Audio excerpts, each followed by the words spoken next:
चलें बच्चों आगे। अब आज हम लोग पढ़ेंगे SN1 एंड SN2 रिएक्शन के बाद आज हम लोग पढ़ेंगे एलिमिनेशन रिएक्शन। लेकिन उसके पहले कुछ बेसिक टर्म्स हैं जो आपको जानना चाहिए, जिसमें से एक है आपके पास प्लेन पोलराइज्ड लाइट। सबसे पहले हम क्या सीखेंगे, प्लेन पोलराइज्ड लाइट क्या होता है। देखिए, कोई भी बल्ब या टॉर्च आप जलाते हैं या कोई ऑर्डिनरी बल्ब जलता है तो उससे जो लाइट निकलता है उसको हम कहते हैं ऑर्डिनरी लाइट। क्यों उसको ऑर्डिनरी लाइट कहते हैं? क्योंकि वो सभी प्लेन पर होता है, X Y plane, Y Z plane, X Z plane, सभी तरफ होता है। और उससे निकलने वाले जो लाइट होते हैं वो अलग अलग कलर के होते हैं, उनका वेवलेंथ अलग अलग होता है। वो एक प्लेन पर लाइज नहीं करते हैं, उनका वेवलेंथ भी अलग अलग होता है क्योंकि कलर अलग अलग है तो वेवलेंथ भी अलग अलग है, और साथ ही साथ उसका प्लेन भी अलग अलग होता है। पर जब ये ऑर्डिनरी लाइट सोर्स से निकलने वाला जो लाइट है उसको यदि हम किसी पोलराइजर से पास करवा दें तो उस जो ऑर्डिनरी लाइट जो अलग अलग प्लेन पर, जो उसके प्लेन अलग अलग प्लेन पर जो लाइज कर रहा था वो अब एक ही प्लेन पर हो जाएगा। साथ ही साथ जो उसमें अलग अलग वेवलेंथ थे वो सारे फिल्टर होकर के वो एक ही वेवलेंथ शो करेगा, यानी एक ही कलर का लाइट शो करेगा। उसको कहते हैं, पोलराइजर से पास होने के बाद जो ऑर्डिनरी लाइट जो होता है वो एक ही प्लेन पे आ जाता है तो उसको हम कहते हैं प्लेन पोलराइज्ड लाइट। देखिए इसको समझने के लिए, ये आपके पास एक लाइट बीम है, ये आपके पास एक लाइट सोर्स है, और इस लाइट सोर्स से जब एक अनपोलराइज्ड लाइट आ रहा है, देखिए ब्लू भी दिखाई दे रहा है, रेड भी दिखाई दे रहा है, ये अलग अलग प्लेन पे है, X Y plane, Y Z plane, अलग अलग प्लेन पर है।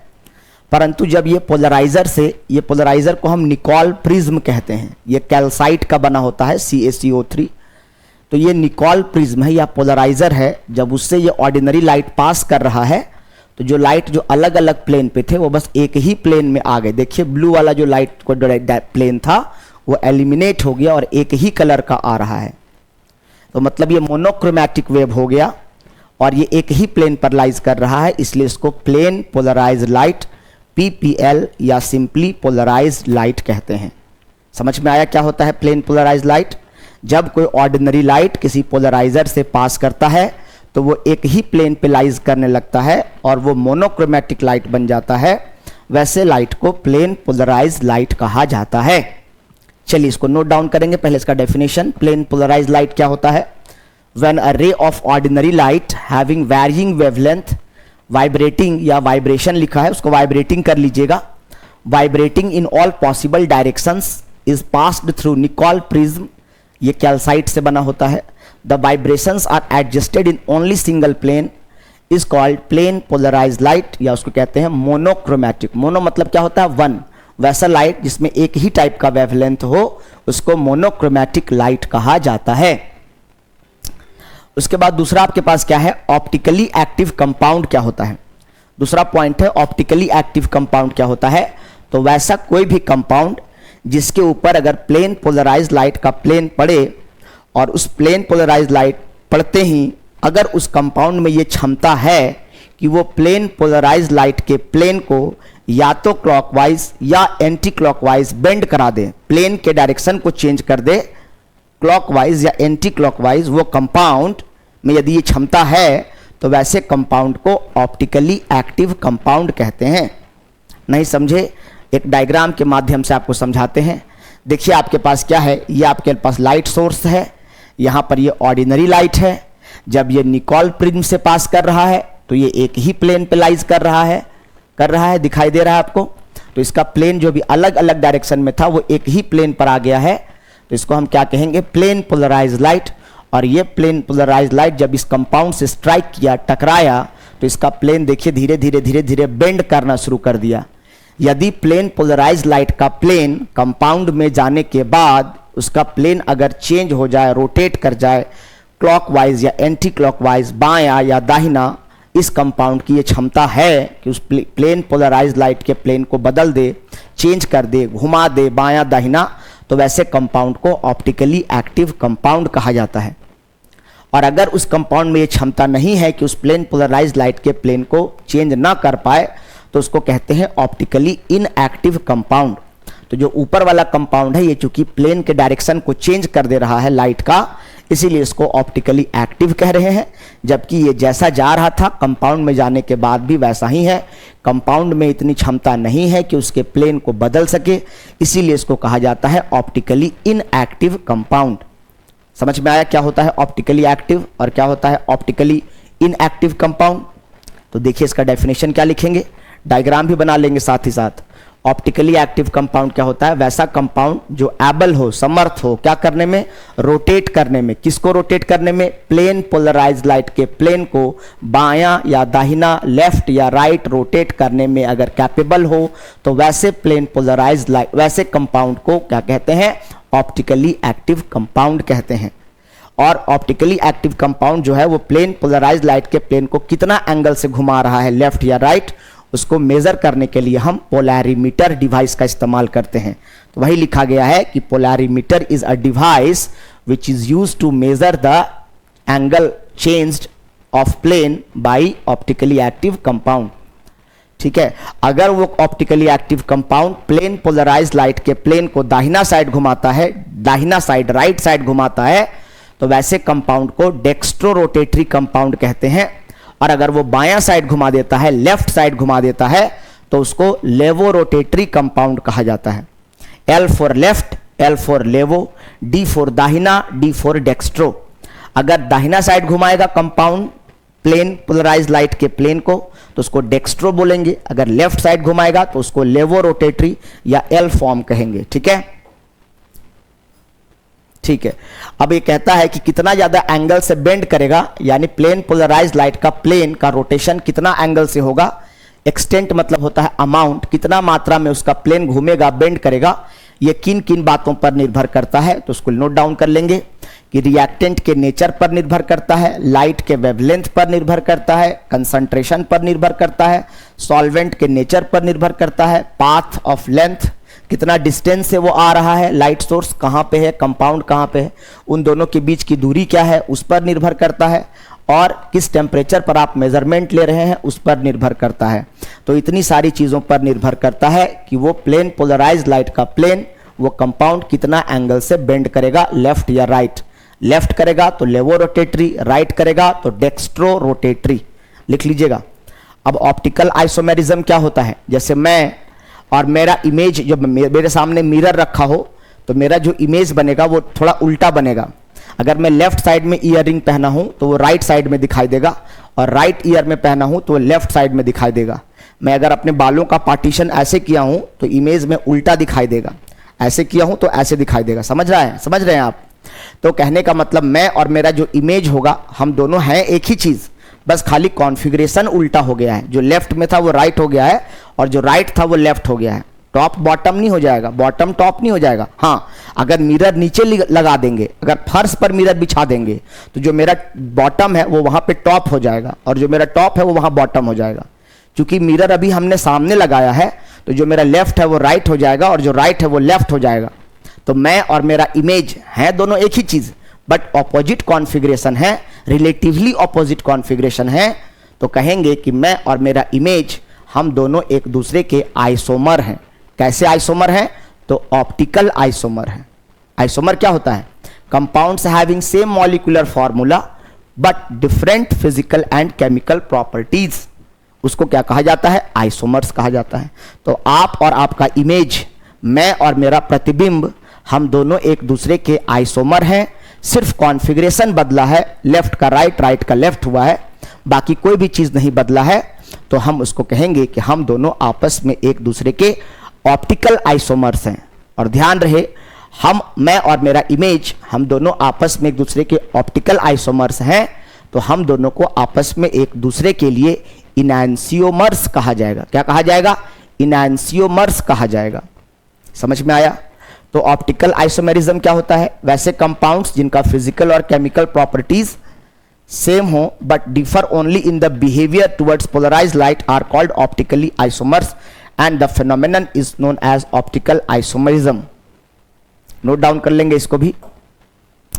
इसके बाद हमने क्या कहा? ऑप्टिकल आइसोमेरिज्म दो प्रकार का, लेवो और डेक्स्ट्रो। अगर लेफ्ट साइड घुमा देगा तो लेवो, राइट साइड घुमा देगा प्लेन पोलराइज्ड लाइट के प्लेन को तो क्या कहते हैं?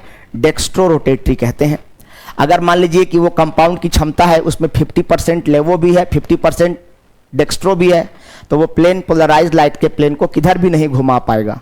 जैसे घर में आपके पिताजी हैं और माताजी हैं, पिताजी कह रहे हैं कि नहीं वॉशिंग मशीन खरीदने की ज़रूरत नहीं है, और माँ कह रही है कि नहीं ज़रूरत है, तो पिताजी या घर में 10 लोग हैं तो 5 लोग कह रहे हैं कि नहीं खरीदना चाहिए और 5 लोग कह रहे हैं कि नहीं नहीं खरीदना चाहिए।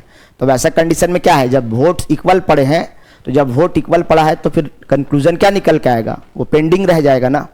तो उसी प्रकार से यदि कंपाउंड में 50% लेवो नेचर है और 50% डेक्स्ट्रो नेचर है, इसका मतलब वो कंपाउंड प्लेन पोलराइज लाइट के प्लेन को कहीं भी नहीं घुमा पाएगा। ऐसे मिक्सचर को रेसमिक मिक्सचर कहा जाता है। क्या कहा जाता है?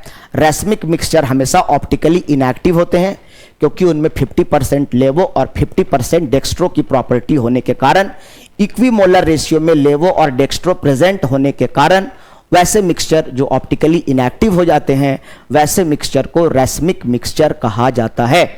चलिए इसको लिख लेंगे, सारा एग्जाम्पल वगैरह जो है लिख लेंगे, ज़्यादा इसमें टाइम वेस्ट नहीं करना चाहता हूं मैं। इसमें एग्जाम में क्वेश्चन बहुत रेयर रहते हैं, इसको नोट डाउन करिए फिर आगे चलते हैं। उसके बाद देखिए यहाँ पे क्या लिखा है, इसको पढ़ते हैं। Chiral and A chiral objects. क्या लिखा हुआ है? कायरल। कायरल जो, इसको चिराल कोई नहीं पढ़ेगा, चायरल नहीं पढ़ेगा, क्या पढ़ेंगे इसको? कायरल। कायरल पढ़ेंगे, कायरल।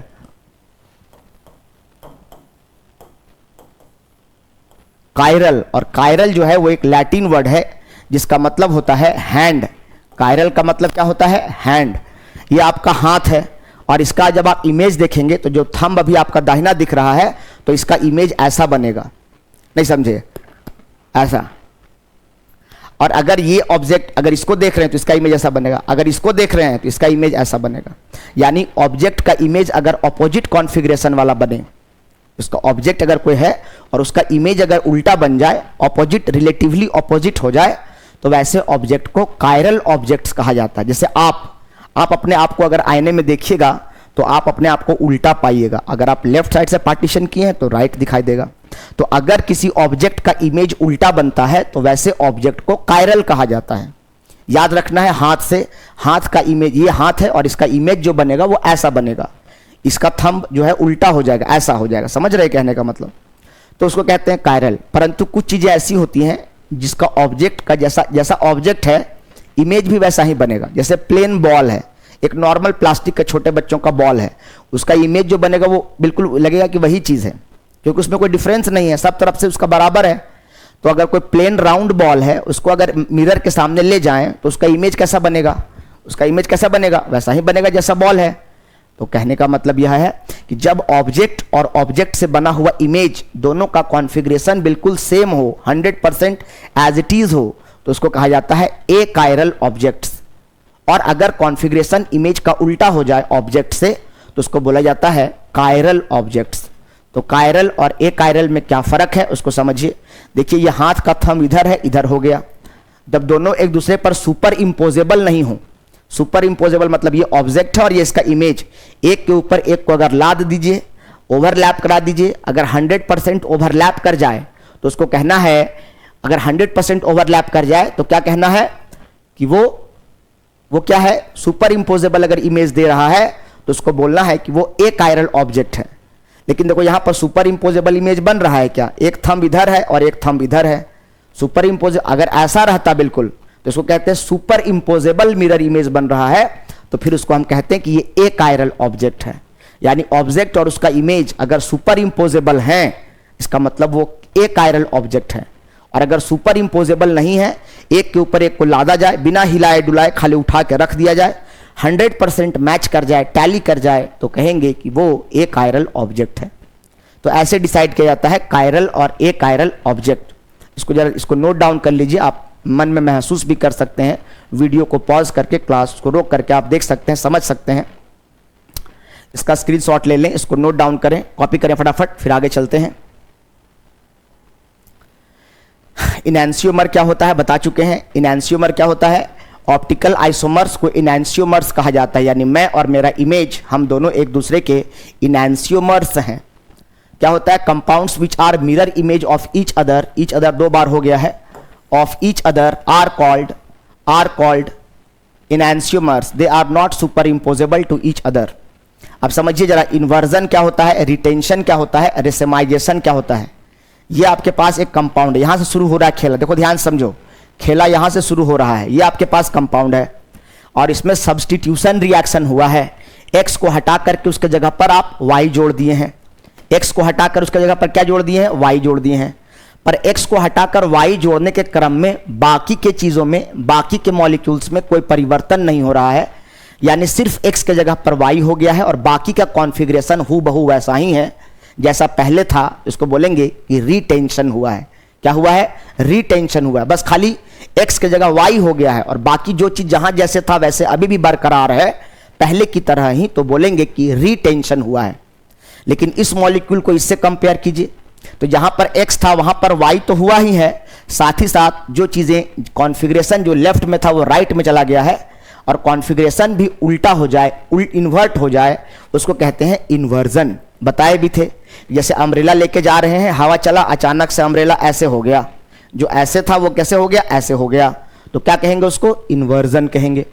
तो यहां पर एक्स की जगह पर वाई तो आ रहा है लेकिन कॉन्फ़िगरेशन देखिए उल्टा हो रहा है, जो जो चीजें दाहिना साइड में था वो सब बायां साइड में आ गया और जो बायां साइड में था वो दाहिना में आ गया, तो सब्स्टिट्यूशन भी हुआ और कॉन्फ़िगरेशन भी उल्टा हो गया, तो उसको क्या कहेंगे, इन्वर्जन कहेंगे। और अगर 50% इन्वर्जन हुआ और 50% रिटेंशन हुआ, ये भी 50% हुआ और ये भी 50% हुआ, इसको अगर हम ए बोलें, इसको अगर हम बी बोलें, और एक संभावना है कि ए भी हुआ आपके पास और बी भी, दोनों का मिक्सचर आपको मिला, और कैसे मिला, 50:50 के रेशियो में मिला, तो हम कहेंगे इसको, क्या कहेंगे, रेसमिक मिक्सचर कहेंगे। क्या कहेंगे इसको, रेसमिक मिक्सचर कहेंगे। और रेसमिक मिक्सचर बनाने की प्रक्रिया को क्या कहेंगे, रेसेमाइजेशन कहेंगे। क्या कहेंगे, रेसेमाइजेशन कहेंगे। अगर 50% रिटेंशन हुआ और 50% इन्वर्जन हुआ तो उसको क्या कहेंगे, रेसमिक मिक्सचर, और रेसमिक मिक्सचर बनाने की प्रक्रिया को क्या कहा जाएगा, रेसेमाइजेशन कहा जाएगा। ये सब बस अपनी कॉपी में नोट डाउन कर लीजिए, बहुत ज्यादा इंपॉर्टेंस नहीं रखता है। चलिए आगे चलते हैं। इसके बाद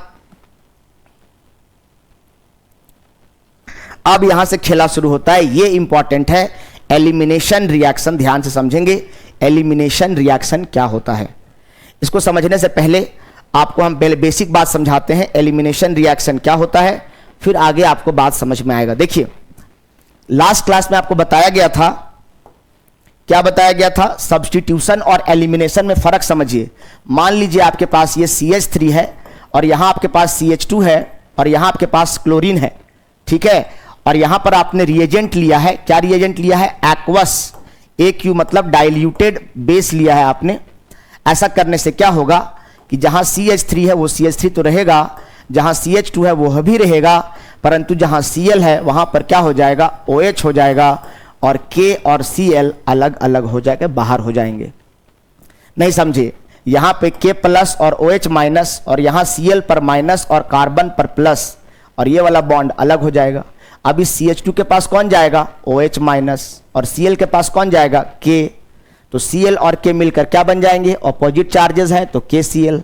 और जहां पर ये न्यूक्लियोफाइल था उसके जगह पर दूसरा न्यूक्लियोफाइल आ गया और यहां पर क्या हुआ, न्यूक्लियोफिलिक सब्स्टिट्यूशन रिएक्शन हुआ।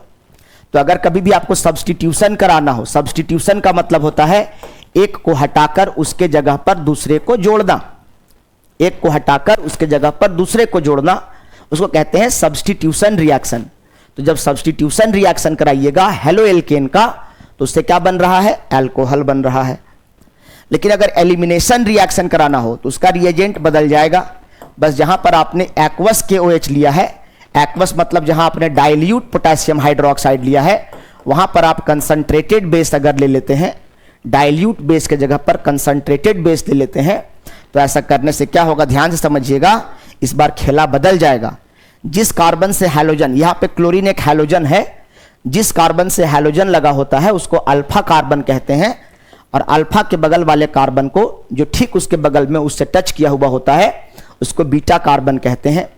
तो ऐसा करने से क्या होगा, अल्फा कार्बन से हैलोजन बाहर हो जाएगा और बीटा कार्बन से हाइड्रोजन बाहर हो जाएगा, और यहां से CH3 से एक हाइड्रोजन बाहर होने से CH2 बच जाएगा, और यहां CH2Cl से CH2Cl निकल जाने की वजह से यहां पर क्या हो जाएगा, सिर्फ CH2 बचेगा और इसकी भी वैलेंसी डिस्टर्ब, इसकी भी वैलेंसी डिस्टर्ब हो जाएगी और उसको फुलफिल करने के लिए इन दोनों के बीच में एक डबल बॉन्ड आ जाएगा सो दैट इन दोनों की वैलेंसी फुलफिल हो जाए।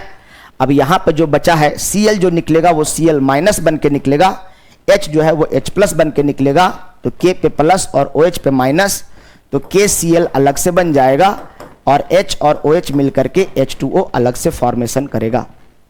तो जब आप रिएजेंट बदल देंगे, एक्वस की जगह अगर अल्कोहलिक ले लेंगे तो वहां पर होता है एलिमिनेशन रिएक्शन। एलिमिनेशन का मतलब अल्फा कार्बन से हैलोजन और बीटा कार्बन से हाइड्रोजन बाहर होता है, जिसके परिणाम स्वरूप अल्फा और बीटा कार्बन के बीच में एक डबल बॉन्ड आ जाता है।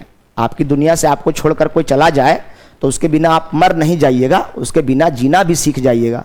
तो उसी प्रकार से अगर यहाँ से क्लोरीन निकल रहा है और यहाँ से हाइड्रोजन निकल रहा है, तो दोनों जगह से कुछ निकल रहा है, तो ये दोनों आपस में ही एडजस्ट करते हुए ये दोनों आपस में एक शेयरिंग करके बॉन्ड बना लेंगे। इसके पास जैसे क्लोरीन यहाँ से निकला होगा तो कार्बन पर क्या छोड़ गया होगा, प्लस। यहाँ से हाइड्रोजन प्लस बन के निकला तो कार्बन पर क्या छोड़ गया, माइनस। तो एक कार्बन पर प्लस था और एक कार्बन पर माइनस, इस कार्बन पर प्लस था, इस कार्बन पर माइनस। तो प्लस माइनस अगर दिखा रहे हैं तो बॉन्ड मत दिखाइए, और अगर बॉन्ड दिखा रहे हैं तो फिर प्लस माइनस मत दिखाइए। हमने समझाने के लिए यहां पर आपको दिखा दिया कि इस कार्बन से क्लोरीन बाहर निकला माइनस बन के, तो कार्बन पर छोड़ गया प्लस। इस कार्बन से हाइड्रोजन बाहर निकला CH3 से, तो हाइड्रोजन प्लस बन करके बाहर निकला, तो कार्बन पर छोड़ गया माइनस। तो इसके पास इलेक्ट्रॉन ज्यादा है और इसके पास कम है, तो ज्यादा है तो इसको दे देगा, इसके पास कम है तो ये ले लेगा, और इस प्रकार शेयरिंग करके फिर से ये लोग एक बॉन्ड सेटअप कर लेगा। तो यहाँ डबल बॉन्ड आ जाएगा और यहाँ क्या बन जाएगा, एल्कीन बन जाएगा। तो ध्यान रखने वाली बात है कि एलिमिनेशन रिएक्शन से क्या बनता है, जब हेलो एल्केन का एलिमिनेशन रिएक्शन कराइएगा तो एल्कीन बनेगा, और जब सब्स्टिट्यूशन रिएक्शन कराइएगा तो जो भी यहाँ पर आप लीजिएगा उसके हिसाब से आपको प्रोडक्ट देगा। तो फर्क क्या है सब्स्टिट्यूशन और एलिमिनेशन में। सब्स्टिट्यूशन में एक हैलोजन को हटाकर, एक न्यूक्लियोफाइल को हटाकर दूसरा न्यूक्लियोफाइल जुड़ जाता है और उसके लिए रिएजेंट एक्वस वाला लेते हैं। जबकि एलिमिनेशन में क्या होता है, अल्फा और बीटा दोनों कार्बन से चीजें बाहर होती हैं और उन दोनों के बीच में, अल्फा और बीटा कार्बन के बीच में डबल बॉन्ड आ जाता है। इस प्रकार से आपको समझना है। तो आज हम पढ़ने जा रहे हैं एलिमिनेशन रिएक्शन। इसके पहले हम पढ़ रखे हैं सब्स्टिट्यूशन रिएक्शन। इसके अंतर्गत हम लोगों ने SN1 और SN2 रिएक्शन पढ़ा है। चलिए, तो एलिमिनेशन रिएक्शन बेसिकली कैसे काम करता है इसके बारे में आपको समझ में आ गया है। आप इसको नोट डाउन करना चाहेंगे तो लिख सकते हैं, नोट करके लिख लीजिए सब्स्टिट्यूशन और एलिमिनेशन में क्या डिफरेंस है। लिखिए, difference between substitution and elimination, ये आपके जानकारी के लिए है। इसको नोट करके लिखिए, difference between substitution and elimination, तब आप ज़्यादा बढ़िया क्लियर समझ पाएंगे। इसका स्क्रीनशॉट ले लीजिए, या इसको आप, दिखाई दे रहा है ना क्या लिखा हुआ है, दिखाई दे रहा है KCl प्लस H2O। चलिए अब आते हैं वापस। अब देखिए हम लोग समझने जा रहे हैं कि एलिमिनेशन रिएक्शन क्या होता है। तो एलिमिनेशन रिएक्शन जब होता है तो चूंकि अल्फा कार्बन से हैलोजन और बीटा कार्बन से हाइड्रोजन, यानी हैलोजन और हाइड्रोजन दोनों बाहर होता है, इसीलिए एलिमिनेशन रिएक्शन का दूसरा नाम क्या होता है, डीहाइड्रोहैलोजिनेशन। अभी समझाए ना कि अल्फा कार्बन से क्या बाहर हो रहा है, हैलोजन, और बीटा कार्बन से क्या बाहर हो रहा है, हाइड्रोजन। इसीलिए इसका नाम क्या है, हाइड्रोजन भी बाहर हो रहा है, हैलोजन भी कम हो रहा है, इसीलिए इसका नाम है डीहाइड्रोहैलोजिनेशन। और इसके परिणाम स्वरूप क्या बनता है, एल्कीन का फॉर्मेशन हो जाता है। इसलिए यहां ब्रैकेट में लिखा हुआ है फॉर्मेशन ऑफ एल्कीन। और कभी भी एलिमिनेशन रिएक्शन कराना हो तो उसके लिए रिएजेंट क्या लेते हैं, एल्कोहलिक KOH के साथ क्या करते हैं, हीट करते हैं 328 केल्विन पर, तो उससे जाकर के एलिमिनेशन रिएक्शन परफॉर्म होता है। ठीक है, बोलो। चलिए अब क्या कहता है, इसको पढ़िए एक बार जरा मन ही मन। When a haloalkane is heated with a concentrated alcoholic solution of potassium hydroxide, a molecule of hydrogen halide, बिल्कुल सही कह रहा है, is eliminated and an alkene is formed. The hydrogen of an alkyl halide which is eliminated comes from beta carbon. Hydrogen कहाँ से eliminate होता है, beta carbon से। बीटा कार्बन क्या होता है ये बताया जा रहा है। और हैलोजन कहाँ से बाहर होता है, अल्फा कार्बन से। बताए ना कि अभी आपके पास क्या है, CH3, CH2, Cl है, तो जिस कार्बन पे फंक्शनल ग्रुप लगा है, हेलोजन लगा है, उसको क्या कहेंगे? अल्फा। अल्फा के बगल वाले को क्या बोलेंगे? बीटा। और बीटा कार्बन से क्या बाहर होगा? हाइड्रोजन। अल्फा कार्बन से क्या बाहर होगा? हेलोजन। और जिस कारण से इससे भी कुछ हट गया, इससे भी कुछ हट गया, तो इन दोनों के बीच में क्या आ जाएगा? Double bond. इसके लिए रिएजेंट क्या लेने बोल रहा है? Alcoholic potassium hydroxide. और हीट करने बोल रहा है 328 केल्विन पर डेल्टा, गर्म करने बोल रहा है, जिससे क्या हो जाएगा? आपका एलिमिनेशन रिएक्शन होगा। इस एलिमिनेशन रिएक्शन में बीटा कार्बन का क्या रोल है? तो बीटा कार्बन से हाइड्रोजन बाहर हो रहा है, इसीलिए कभी कभी एलिमिनेशन रिएक्शन को बीटा एलिमिनेशन रिएक्शन भी कहा जाता है। याद रखिएगा, लिख लीजिएगा कि why elimination reaction is also called beta elimination reaction. Why elimination reaction is also called beta elimination reaction. लिख लीजिएगा, तो उसका आंसर लिखिएगा because the hydrogen is eliminated, because the hydrogen is eliminated या removed from beta carbon, whereas halogen is removed from alpha carbon to give double bonded carbon, to give alkene, double bonded alkene between alpha and beta carbon. So it is also called beta elimination reaction. ठीक है, अपनी भाषा में भी आप लिख सकते हैं, हिंदी में भी लिख सकते हैं, कोई इशू नहीं है। आपको जैसे समझ में आता है उसको लिख लीजिए। तो जो बात यहाँ पे लिखा है उसी को हमने शब्दों में या रिएक्शन के माध्यम से आपको समझा दिया है। इसको नोट डाउन कीजिए, फिर आगे चलेंगे। अब आपके पास क्या है? Factors affecting elimination reaction. कौन कौन से कारक हैं, कौन कौन से फैक्टर हैं जो एलिमिनेशन रिएक्शन को प्रभावित करते हैं? ठीक है, तो सबसे ज्यादा तेजी से elimination reaction 3 degree alkyl halide में होगा। 3 डिग्री अल्काइल हैलाइड समझते हैं, जिस कार्बन से हैलोजन अटैच है उससे डायरेक्टली 3 अगर अल्काइल ग्रुप अटैच होंगे इसको कहेंगे 3 डिग्री अल्काइल हैलाइड।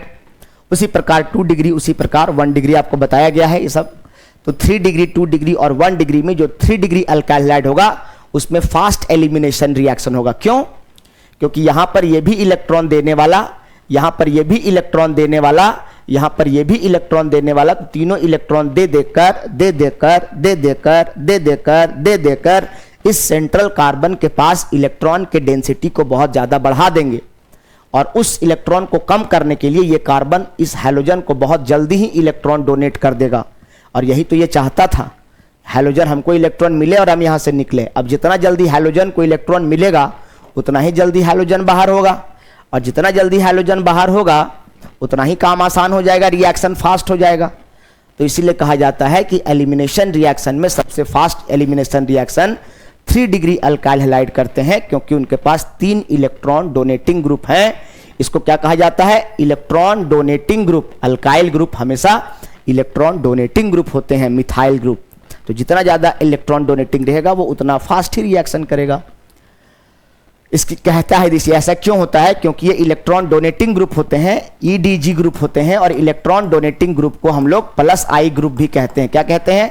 प्लस आई ग्रुप भी कहते हैं। प्लस आई ग्रुप, आई मतलब inductive effect, plus positive inductive effect पैदा करते हैं, इसीलिए इनको प्लस आई ग्रुप कहा जाता है। दूसरा कहता है कि न्यूक्लियोफाइल जितना ज्यादा बेसिक होगा उतना ज्यादा एलिमिनेशन रिएक्शन को वो परफॉर्म करेगा, सब्स्टिट्यूशन कम करेगा, एलिमिनेशन ज्यादा करेगा। टेम्परेचर अगर ज्यादा रहेगा तो एलिमिनेशन रिएक्शन को फेवर करेगा, अगर टेम्परेचर कम रहेगा तो सब्स्टिट्यूशन रिएक्शन को फेवर करेगा। और हैलोजन के लिए सबसे जल्दी बाहर कौन निकलेगा एलिमिनेशन में? आयोडीन। क्यों? क्योंकि भैया आयोडीन का एटॉमिक साइज अगर बड़ा होगा तो आयोडीन का बॉन्ड लेंथ भी क्या होगा? ज्यादा होगा। जबकि अगर ब्रोमीन का एटॉमिक साइज थोड़ा छोटा होगा तो इसका बॉन्ड लेंथ भी क्या होगा? छोटा होगा।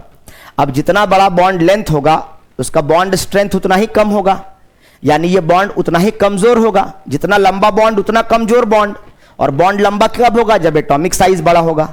तो चूंकि फ्लोरीन, क्लोरीन, ब्रोमीन, आयोडीन में सबसे बड़ा साइज आयोडीन का होता है, ऊपर से नीचे आने पर साइज बढ़ता है, तो सबसे बड़ा साइज आयोडीन का होता है, इसीलिए आयोडीन का बॉन्ड लेंथ भी लंबा होता है, जिस कारण से आयोडीन का बॉन्ड कमजोर होता है, यानी कम ही एनर्जी में आयोडीन जल्दी से बाहर निकल जाएगा।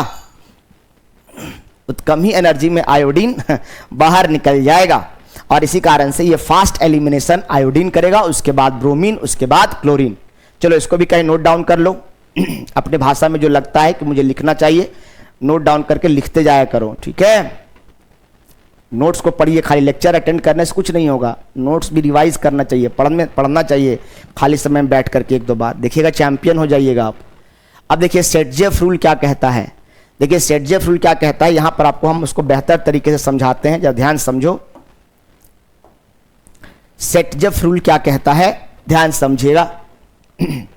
अगर मान लीजिए आपके पास यहां पर है CH3, ठीक है, CH, और यहां पर है आपके पास CH3, और यहां पर आपके पास है क्लोरीन, ठीक है। तो छोटा हो गया क्या, नहीं, ठीक है, दिखाई दे रहा है।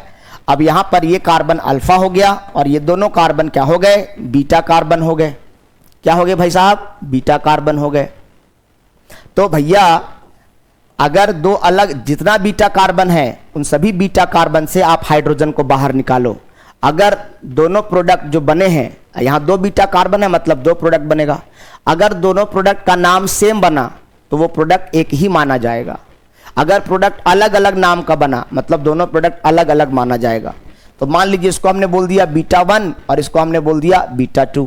ये देख के ही समझ में आ रहा है कि चाहे यहां से निकले हाइड्रोजन चाहे यहां से निकले, बनना तो साला प्रोपीन ही है। तो इसका मतलब क्या हो गया, एक बार बीटा 1 से निकाल के आपको दिखा देते हैं समझने के लिए। तो जब बीटा 1 से हाइड्रोजन निकालेंगे और अल्फा से क्या निकालेंगे, हैलोजन। इसके लिए रिएजेंट क्या लेंगे, एल्कोहलिक KOH जो लेते हैं वो तो लेना ही पड़ेगा, और हीट करेंगे। तो ऐसा करने से अभी चूंकि बीटा 1 से निकाल रहे हैं इसलिए बीटा 2 में कोई परिवर्तन नहीं, और यहां से क्या होगा, CHCl से क्लोरीन बाहर निकल गया तो यहां क्या बचा, CH, और यहां CH3 से हाइड्रोजन निकल गया तो बचा क्या, CH2, और इनके बीच में क्या आ जाएगा, डबल बॉन्ड। अब अगर मान लीजिए बीटा 2 से निकालते हैं हाइड्रोजन, तो बीटा 2 से निकालेंगे तो CH3 के बदले क्या हो जाएगा, CH2, और यहां से हाइड्रोजन निकल गया तो क्या बचा, CH, और यहां क्या हो गया, CH3।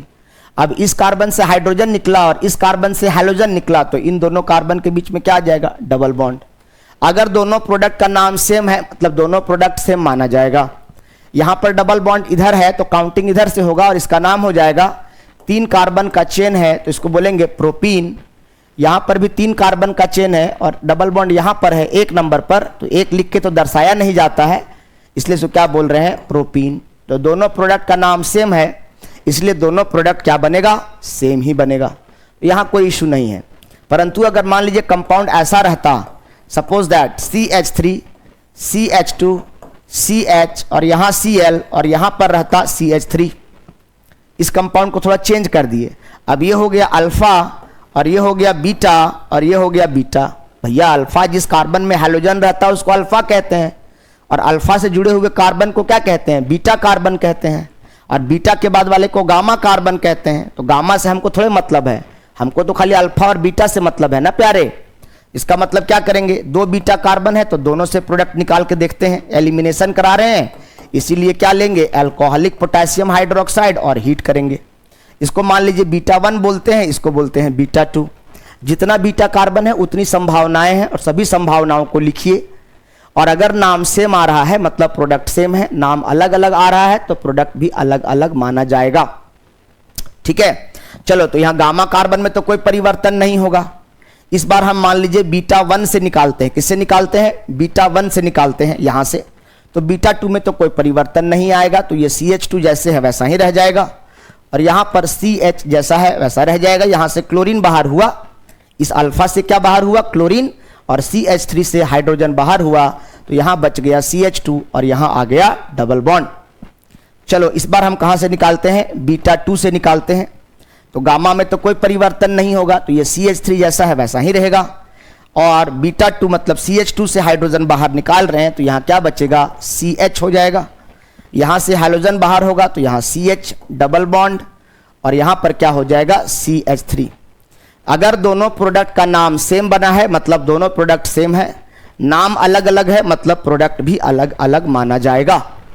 यहां पर डबल बॉन्ड 1 नंबर कार्बन पर है इसलिए इसका नाम हो जाएगा ब्यूट 1 इन या सिंपली ब्यूटीन। यहां पर 4 कार्बन का चेन है और यहां पर डबल बॉन्ड 2 बार है इसलिए इसको बोलेंगे ब्यूट 2 इन। क्या बोलेंगे इसको, ब्यूट 2 इन। यहां पर दो अलग अलग प्रोडक्ट बना, नाम अलग अलग हो गया, मतलब ये दोनों प्रोडक्ट अलग अलग माना जाएगा। अब हमेशा ध्यान देना, अब ये दोनों प्रोडक्ट बना, अब आपको पूछा जाएगा कि ये भी एल्कीन है, ये भी एल्कीन है, परंतु इन दोनों में ज्यादा स्टेबल कौन है? क्या पूछेगा? इन दोनों में ज्यादा स्टेबल कौन है, या किसको आप प्राइमरी प्रोडक्ट कहिएगा और किसको आप सेकेंडरी प्रोडक्ट कहिएगा। तो ध्यान से समझने की जरूरत है। इसके लिए एक नियम आया है जिसको कहा जाता है सेटजेफ रूल। ध्यान समझ, अब हमको कंपेयर करना है कि इन दोनों एल्कीन में ज्यादा स्टेबल कौन है। तो कंपेयर करने के लिए एक नया रूल आया है जिसको हम लोग पढ़ना है हम लोगों को, जिसको हम कहते हैं सेटजेफ रूल। क्या कहते हैं? सेटजेफ रूल कहते हैं। और सेटजेफ रूल क्या कहता है कि जो स्टेबिलिटी ऑफ एल्कीन होता है, यानी एल्कीन कौन सा ज्यादा स्टेबल होगा, ये डायरेक्टली इस बात पे निर्भर करता है कि number of alkyl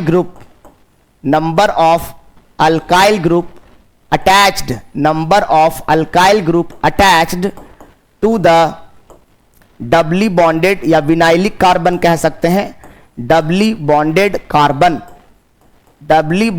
carbon of alkene. Alkene में जो कार्बन डबल बॉन्ड से बंधे हैं उनसे कितने ज्यादा अल्काइल ग्रुप जुड़े हैं। जितने ज्यादा अल्काइल ग्रुप होंगे वो एल्कीन उतना ही ज्यादा स्टेबल होगा। नहीं समझ में आया?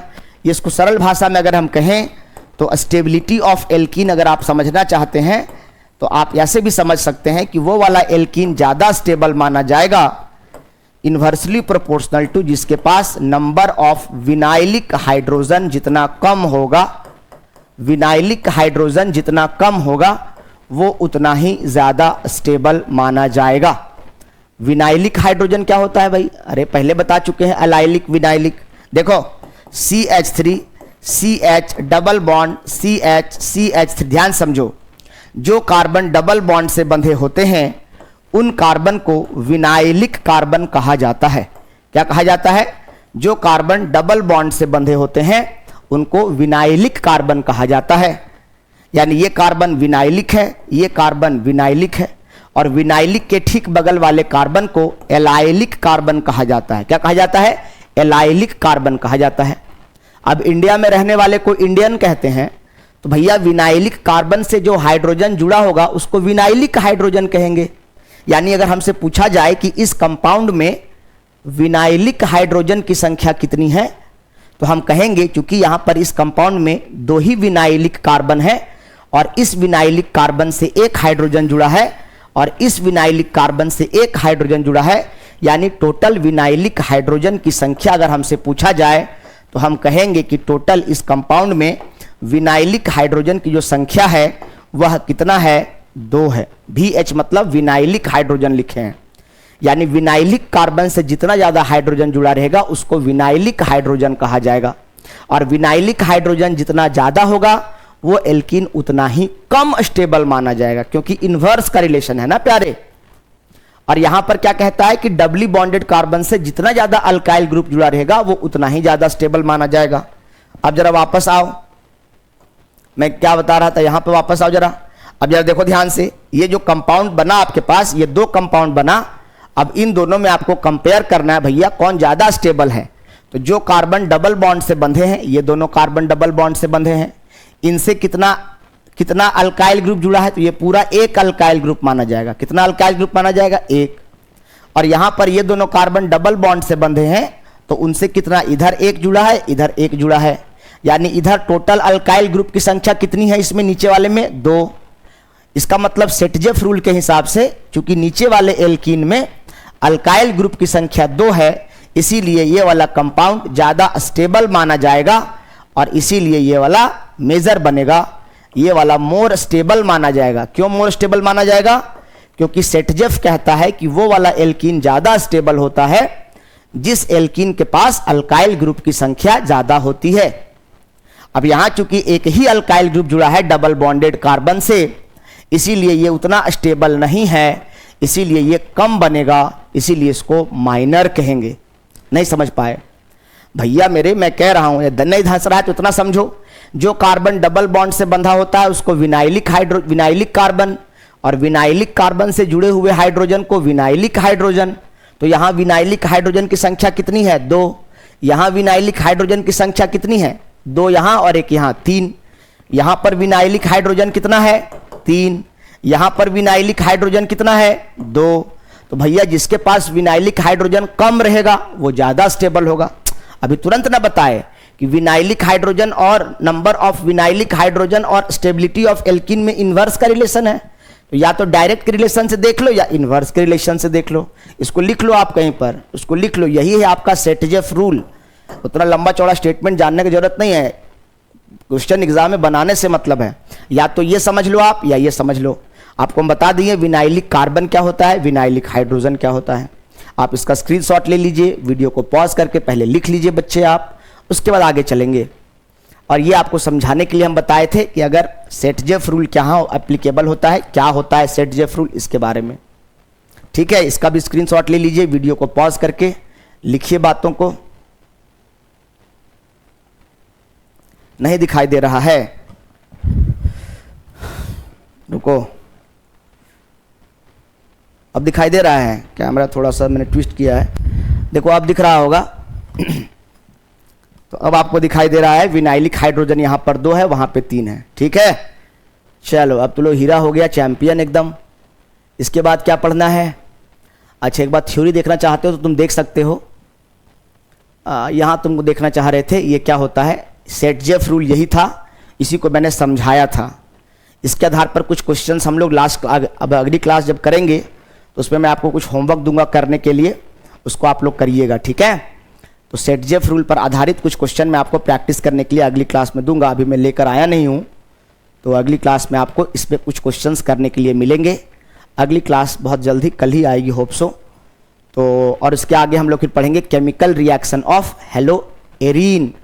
अभी chemical reaction of haloalkane पढ़ रहे हैं, इसके अंदर एक और रिएक्शन बाकी है, रिएक्शन विथ मेटल्स। तो आज की क्लास यहीं वाइंड अप करते हैं। होप आप लोगों को समझ में आया होगा। Okay, thank you, have a nice day.